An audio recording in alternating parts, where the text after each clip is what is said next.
Look what I got. Water. So much better. I just realized I was running out of, I don't know, voice.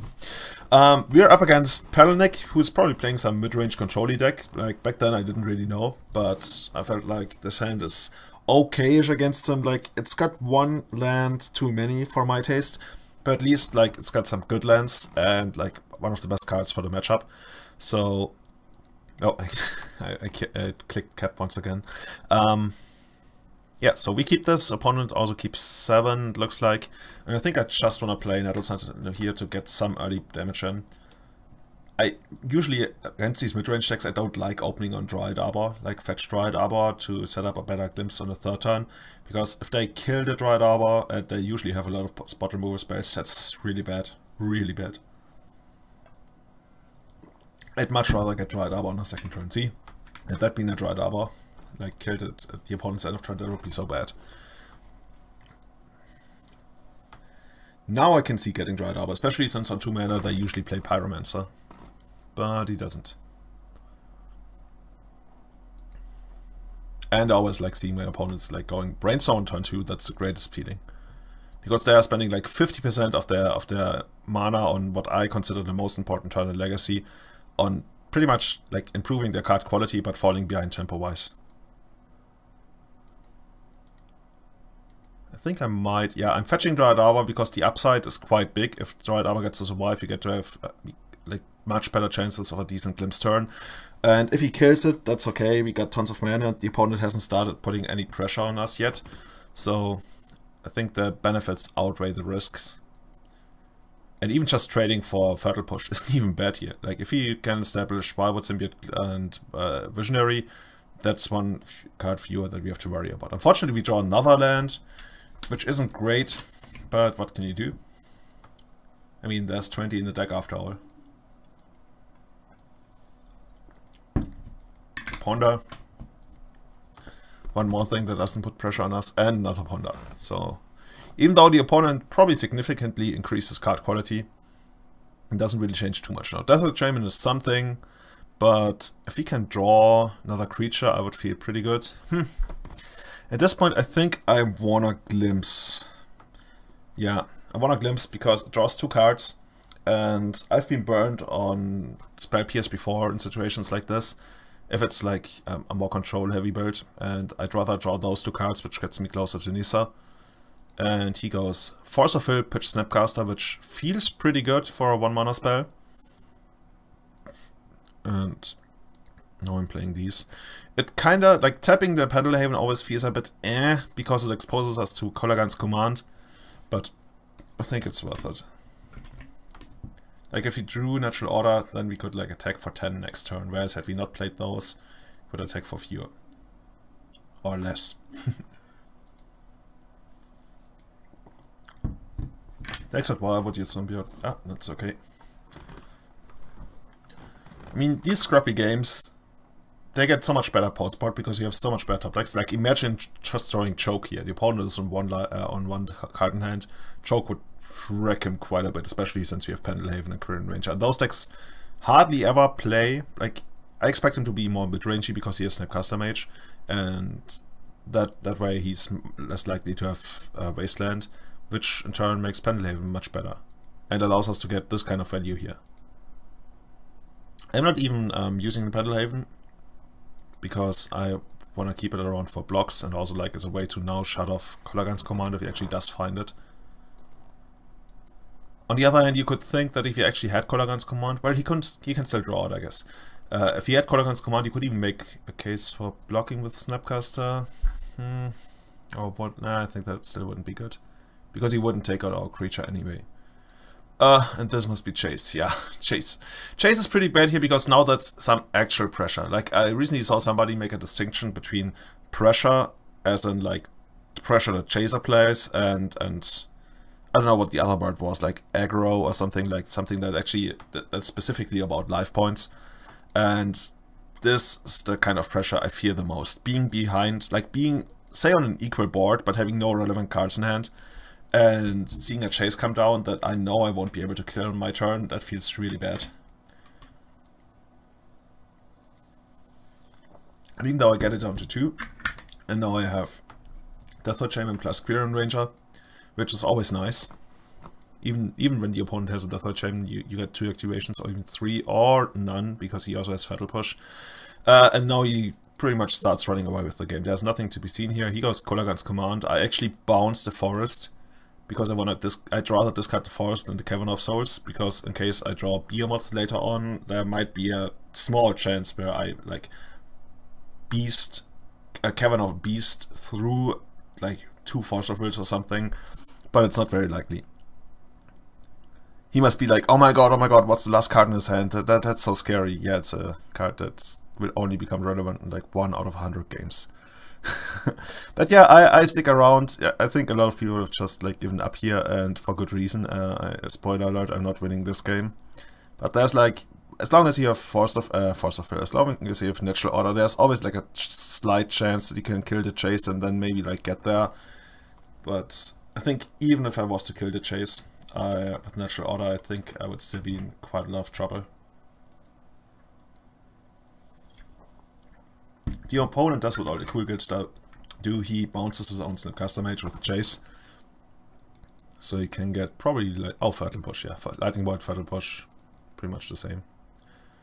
I was like, oh, I can get Ooze. No, I can't get Ooze, and probably wouldn't matter in the face of Chase. And like enough jump blockers. So I just opt to draw a card, hoping that Spire would symbiote. It's not.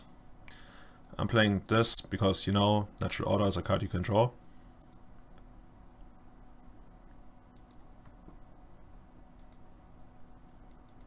But like the opponent getting the 3 best out of his top 5 cards, it's hard to actually come back from here.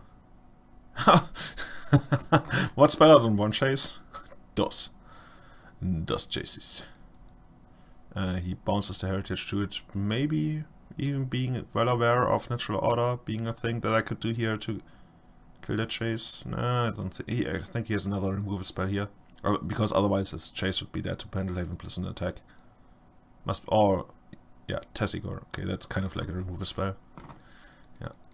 And I'm sorry that you have to sit through this, because I'm always like, oh, maybe there's a chance, because I always think that, like, there's a chance that the top 10 cards of my opponent's deck, like, they are all non-fetch lands. Like, they are lands, but not fetch lands. So I'm like, yeah, this might happen, like, once in a blue moon, but if it happens, I don't want to be the guy who actually, like, never finds out because he conceded the game too early. And then now being no time constraints, like, I'm constantly up ahead, like, in this case, like, 5 minutes, I'd rather play it out. Also, this way I got to see Tessigor, which I might not have seen otherwise. Like, not that it really changes too much, but there could be situations.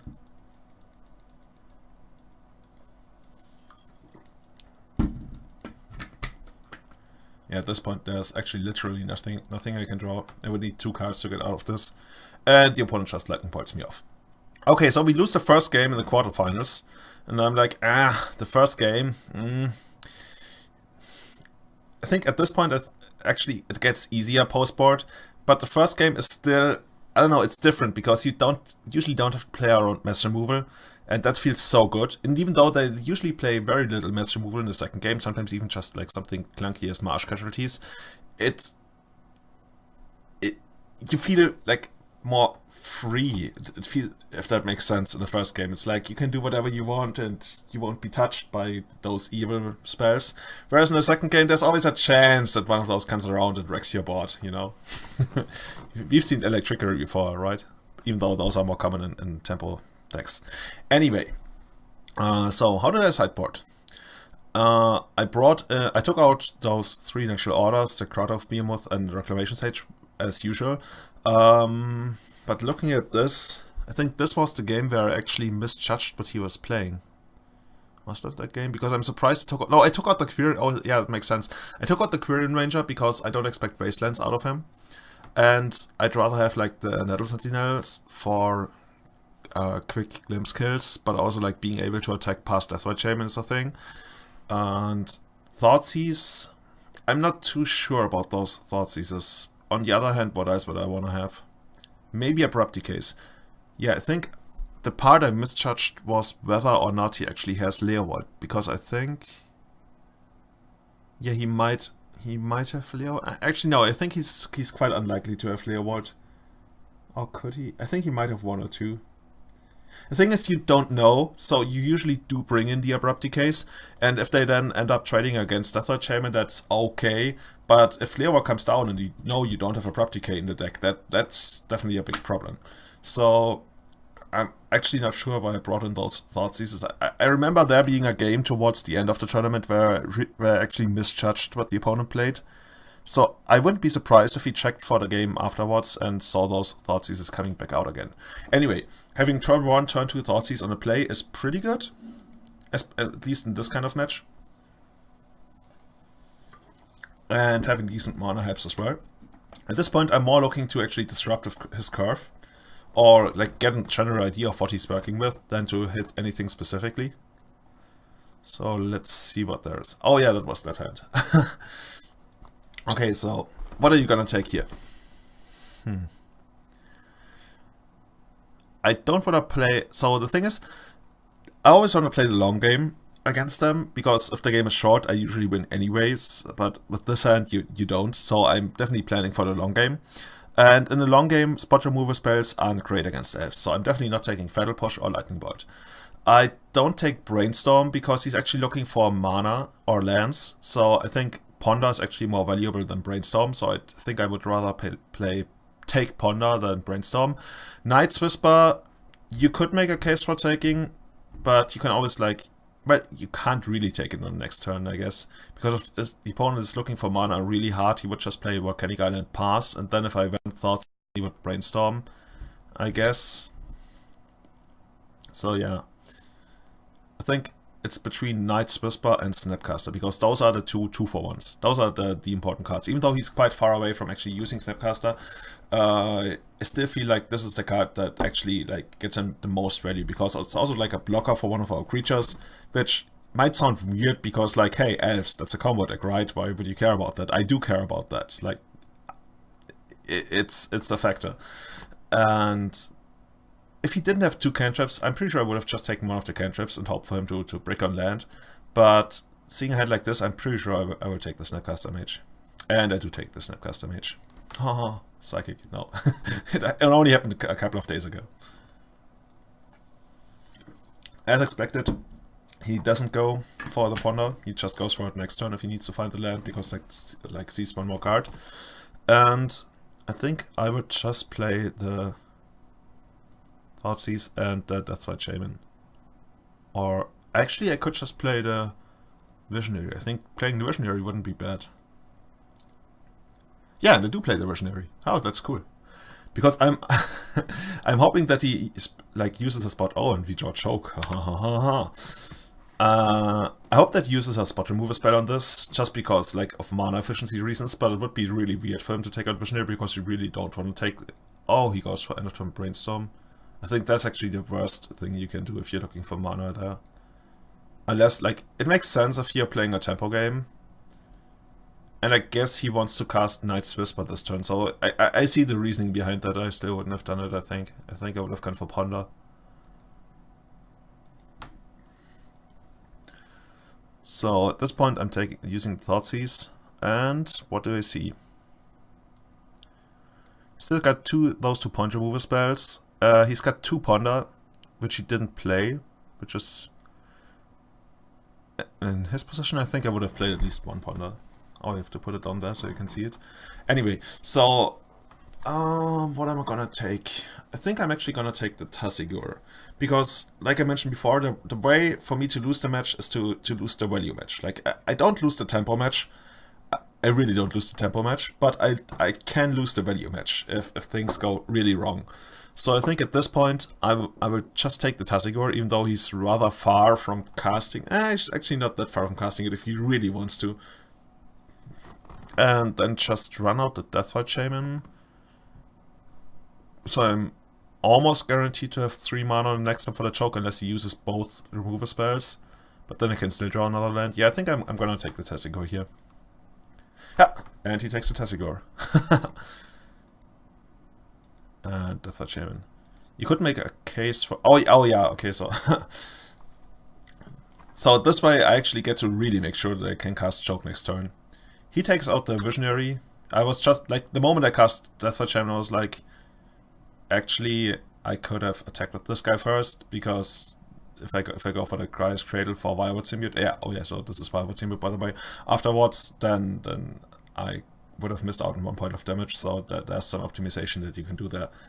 This way, I forced him to use one of his spot removal spells, and he probably, like, it's interesting, you either fight over the Visionary, or you fight over the other card. So Visionary is a great card here, but so is Deathlight Shaman. So if he wants to use his Lightning Bolt, he would need to take out Deathlight Shaman right away, but he chooses to hold onto it. Probably to take out the Violet Symbiote, right? So you should do it at end of turn for mana efficiency reasons. Yeah, and he does. So he also clearly identifies that it's more about the long game, and not about, like, Deathlight Shaman. Like, Deathlight Shaman on this board right now is better, but in the long game, Violet Symbiote is so much better. So that's why I take out the Violet Symbiote there. He goes for Ponder. And probably Knight's Whisper, and now we get him... Oh no, I was about to say now we get him really good. No, we don't. At least not yet. Okay, and by the way, what did he do with the Ponder? He didn't shuffle, and he didn't shuffle. Okay, so... we decide it's time to choke him. And so what I do is I use both Cradles, even though I don't have to, because the thing is, it's so damn important for this hand to get the choke on board that I would actually rather give up a Cradle to make sure I can play around a random rogue Spell Pierce that's super unlikely to be there. But if it's there, I kind of want to have it. Was that actually the reason? Yeah, that was the reason. Just looked at the board, I thought I remembered that. Yeah. So this gets to resolve, and I actively take out his Lightning Bolt. So he can't go, like... I guess he still has 7 cards in the graveyard, so he can go, like, land, Zombie Fish or something. So I guess I didn't really need to do... On the other hand, I did need to do this, because if he actually removed the Lightning Bolt and a couple of other instant sorceries, I wouldn't have enough food for Deathlight Shaman. Yeah. Okay, anyway. So... we take the second game. Basically, we steal it off Choke, but there were a couple of, like, tiny decisions that I thought were quite interesting in this. So, after the first game where we didn't come out on top, we are moving into the third game of the quarterfinals, where we are on the draw once again. And I decided to keep Thoughtseizes. Okay, apparently I like them so much because I think even more important than the cards that we took from him was the information that we gained. That was, like, you saw how the information we gained actually shaped the way we played our second and third turn, and I think that was also something valuable. Overall, I'm not sure if I like them too much in a matchup, especially since he might have Leovold, but having seen stuff like Knight's Whisper and other clunky stuff, something like that makes me think he maybe doesn't have Leovold. They still do have Leovold. Like the check pile deck, they actually do usually play 2 Leovolds.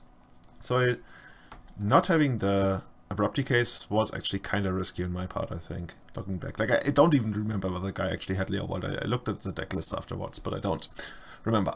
Anyway, this hand would be great if it had mana, but it doesn't. It only is, like, the best mana producer in the game, and then this happens. So, as I tell you, I hate Mulligan with Elves, and Mulligans with Elves, they produce stuff like this. So, in the deciding game, we go down to 5. Fortunately for us, the opponent also goes down to 6, so at least there's some parity. And this is already pretty great. Like, I would have preferred for this to be a real land, but can't complain too much. Overall, it's pretty good. I think I'm putting this to the bottom, pretty sure, because I really want to find another land. Yeah, we both scry to the bottom. Opponent's at 6, we're at 5. So unless he gets, like, a crazy start, which is pretty hard to do in, like, a clunky deck like his, I'm feeling that we're in a pretty decent shape here. You could even argue, yeah, I was about to say for Nettle Sentinel, since we don't have the second land, we can't even, like, play Visionary in the second turn, so in this case I'd rather get him for 2 points of damage. Especially since the opponent didn't have something like Death or Shaman. The more cantrips they play early on, the better for you.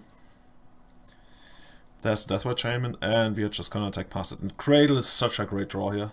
Seriously, Cradle is so good, especially since those decks, they don't have Wasteland. Like, I really feel like if they want to get better against Elves, they eventually have to do something about Cradle.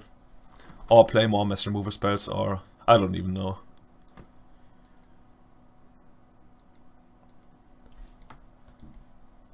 Like, imagine if he has a Force of Will here. Whatever, then he's down to 2 cards in hand. And we have infinite great top decks. And if he doesn't have a Force of Will here, what else is his plan? Like, we already made up the card disadvantage that we had. And we are like 2 cards ahead. And do I glimpse here? I think I wait for a turn. What does he do? Oh, he does something on my draw step, which should be click. Yeah, it's click. And he targets me, and I almost wanted to type something like pick your poison in the chat, but I thought that would be at least somewhat disrespectful, because it's not technically even like correct, because it's not like our hand is totally gonna annihilate him, but I felt super far ahead at this point. But especially since like click doesn't really do anything here, and he's got 2 cards in hand. And that's always something like I keep an eye on. I mean, every Magic player keeps an eye on how many cards the opponent has. But especially in these matchups, like, the board doesn't even matter nearly as much as like the cards in hand. He takes out the Glimpse, he draws another Cradle, which actually I think isn't the worst, because that opens up a couple of top decks as in Behemoth or Senate for Behemoth. So yeah, we just do our thing where we generate a bunch of card advantage and board presence and playing to our outs. Like, oh, this is also a nice one. I do play this because I really want to get the Scavenging Goose online as soon as possible, and also like take out a bunch of stuff from his graveyard so he won't be able to play Tazigor, which could be annoying on this board because he can't really attack past it. And also, actually Vendilion Click could also finish us off eventually. So oh, he forces it, okay.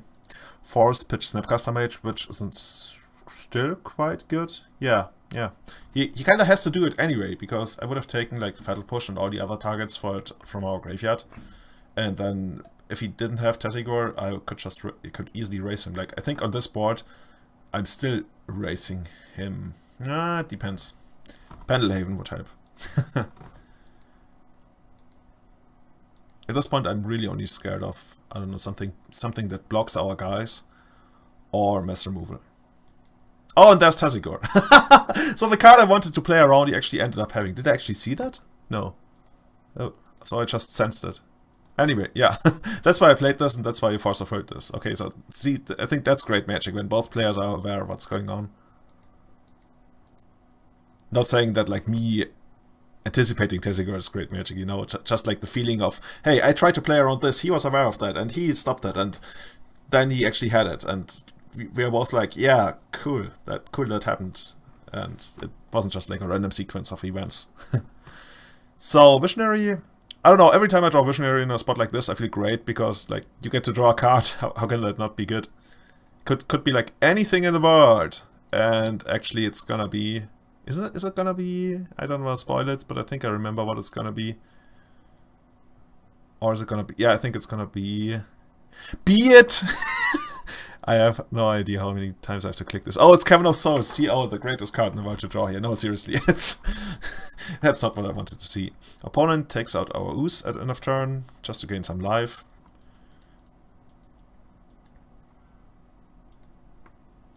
And the click comes in, and...